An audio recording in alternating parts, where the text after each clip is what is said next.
కవిత arrest అయ్యి 100 రోజులు గడుస్తున్నా గానీ, ఇటువైపు బీఆర్ఎస్ పార్టీలో ఎటువంటి చలనం మనకు కనిపియట్లేదు. ఇప్పటికే కవిత అరెస్ట్ అయినప్పటి నుంచి గూడా 2 సార్లు మాత్రమే కేటీఆర్ ములాఖత్‌కి హాజరయ్యారు. తర్వాత హరీష్ రావు గూడా ఒకసారి ములాఖత్‌కి హాజరయ్యారు. కానీ కేసీఆర్ ముఖ్యంగా కవిత అరెస్ట్‌కి సంబంధించి ఇప్పటివరకు ఒక్కసారి మినహాయించి ఎప్పుడూ గూడా స్పందించలేదు. కవిత అరెస్ట్‌ని నిజంగా బీఆర్ఎస్ నేతలు సీరియస్‌గా తీసుకుంటున్నారా?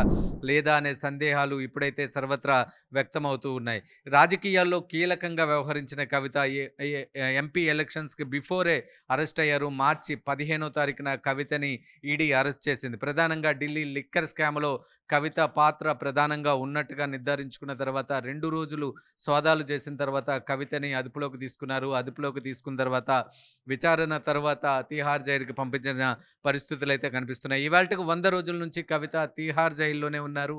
తీహార్ జైల్‌లో ఖైదీలతోనే సహజీవనం చేస్తున్న పరిస్థితయితే స్పష్టంగా కనిపిస్తుంది. కవిత అక్కడే ఉన్నారు. అయితే కవిత అరెస్ట్ అయ్యి 100 రోజులు దాటుతున్నప్పటికీ గానీ బీఆర్ఎస్ నేతలు ఈ కవిత అరెస్ట్ మీద ఇప్పటివరకు గూడా ఎక్కడా నిరసన కార్యక్రమాలు గావచ్చు, కవిత అరెస్ట్‌కి సంబంధించి మాట్లాడడం గావచ్చు అలాంటివి చేయలేదు. తాజాగా కేటీఆర్ 2 రోజుల క్రితం కీలక వ్యాఖ్యలు చేశారు. కవిత త్వరలోనే బయటకు రాబోతున్నారని చెప్తూ ఉన్నారు. అంటే బీఆర్ఎస్‌లో కీలక నేత అరెస్ట్ అయినప్పటికీ గానీ బీఆర్ఎస్ నేతల్లో ఎటువంటి చలనం లేదనేది పొలిటికల్ సర్కిల్‌లో వినిపిస్తున్న ప్రధానమైన మాటగా మనం చెప్పుకోవాలి. ఎందుకంటే ఎంపీ ఎలక్షన్స్‌లో బీఆర్ఎస్ చాలా ఘోరమైన ఫలితాలనిచ్చింది.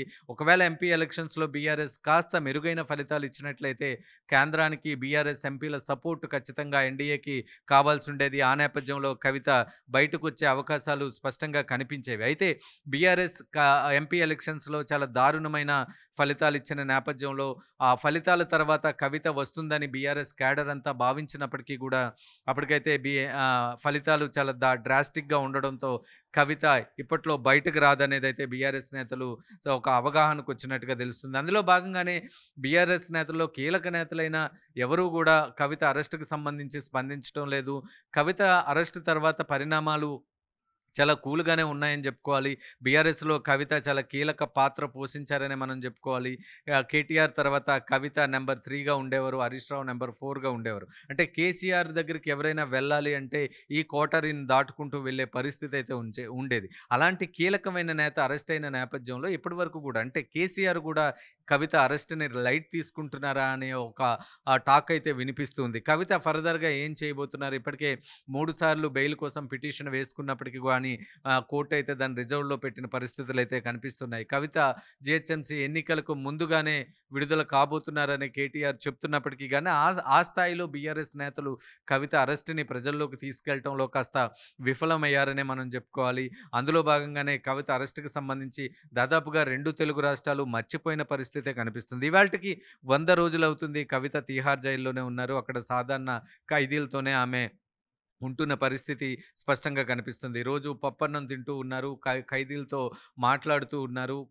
ఆ జైల్లో ఉన్న ఏవైతే కార్యక్రమాలుంటాయో వాటన్నిటిలో కూడా యథావిధిగా పార్టిసిపేట్ చేస్తున్న పరిస్థితి అయితే కనిపిస్తుంది. ముఖ్యంగా ఢిల్లీ లిక్కర్ పాలిసీలో చట్టానికి విరుద్ధంగా ఆ పాలిసీని రూపొందించి ఎవరైతే ఏజెంట్లున్నారో వాళ్ళందరి దగ్గర నుంచి భారీ సంఖ్యలో డబ్బును వసూలు చేశారు. ఆ వసూలు చేసిన డబ్బును ఆప్ పార్టీకి చెందిన నేతలు, కవిత అందరూ గూడా వాటాలు వేసుకొని పంచుకున్నారు అనే అంశానికి సంబంధించి ఈడీ దగ్గర స్పష్టమైన ఆధారాలతో కవితనైతే అరెస్ట్ చేశారు. దాదాపుగా 100 కోట్ల కుంభకోణంలో కవిత అరెస్ట్ అయినప్పటికీ గానీ బీఆర్ఎస్ నేతలు నోరు మెదపటం లేదనే మనం చెప్పుకోవాలి. ఇప్పటిదాకా కవిత అరెస్ట్‌కి సంబంధించి ఎవరు గూడా మాట్లాడటం లేదు. కాంగ్రెస్ అధికారంలోకి వచ్చిన తర్వాత కాంగ్రెస్ పార్టీ మేనిఫెస్టోల మీద గావచ్చు, విధానాల మీద గావచ్చు దీని మీదే మాట్లాడుతున్నారు గానీ నేరుగా బీజేపీని టార్గెట్ చేసే పరిస్థితి అయితే కనిపించడం లేదు. కవిత అరెస్ట్ అయిన 2 రోజులు మాత్రమే బీఆర్ఎస్ నేతలందరూ గూడా ఆ అరెస్ట్‌ను వ్యతిరేకించారు. బీజేపీ కక్షపూరిత రాజకీయాలు చేస్తుందని మాట్లాడారు. తర్వాత ఎంపీ ఎలక్షన్స్ వచ్చాయి. ఎంపీ ఎలక్షన్స్‌లో మినిమమ్ ఒక 5 ఎంపీలైనా వస్తాయి. దీంతో ఆ! కాస్త ఒత్తిడి తీసుకురావచ్చు అని బీఆర్ఎస్ పార్టీ భావించింది. మరొక వైపు ఎంపీ ఎలక్షన్స్‌లో దేశవ్యాప్తంగా అయిన ఎలక్షన్స్‌లో ఎన్డీఏకి పూర్తి స్థాయి మెజారిటీ రాని నేపథ్యంలో ఒకవేళ ఖచ్చితంగా ఒక 3, 4 ఎంపీ సీట్లు గాని బీఆర్ఎస్ పార్టీకి వచ్చినట్లయితే ఖచ్చితంగా కవిత బయటకొచ్చే అవకాశాలు స్పష్టంగా కనిపించేవి. అలాంటి పరిస్థితులు గూడా లేని నేపథ్యంలో ఎన్డీఏలో కనీస భాగస్వామ్యం ఇవ్వటానికి గూడా వీళ్ళకి అభ్యర్థులు గూడా లేని నేపథ్యంలో చాలా సైలెంట్‌గా ఉన్నారనే మనం జెప్పుకోవాలి. ఇప్పటిదాకా కేటీఆర్ 2 సార్లు ఎళ్లారు.